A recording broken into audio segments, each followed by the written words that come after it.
ইরানের পারমাণবিক স্থাপনায় প্রমাণ গোপনের অভিযোগ। একটি গবেষণা প্রতিবেদনে বলা হয়েছে, ইরান দ্রুতগতিতে তেহরানের মেজদেহ পারমাণবিক সংশ্লিষ্ট স্থাপনার ভবনগুলো ভেঙে ফেলছে।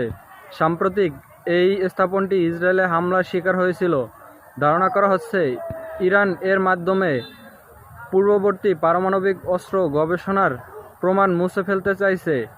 এটি ঘটেছে এমন এক সময় যখন আইএইএ এর সঙ্গে ইরানের পরিদর্শন পুনরায় শুরু নিয়ে আলোচনা চলছে এবং পশ্চিমা দেশগুলো ইরানের বিরুদ্ধে পারমাণবিক চুক্তি ভঙ্গের কারণে জাতিসংঘের নিষেধাজ্ঞা পুনর্বহাল করার চেষ্টা করছে।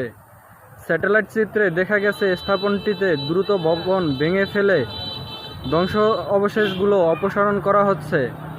এতে উদ্বেগ তৈরি হয়েছে যে আন্তর্জাতিক পরিদর্শকরা যাওয়ার আগেই ইরান হয়তো সাইটটি পরিষ্কার করে ফেলবে। সূত্র রয়টার্স।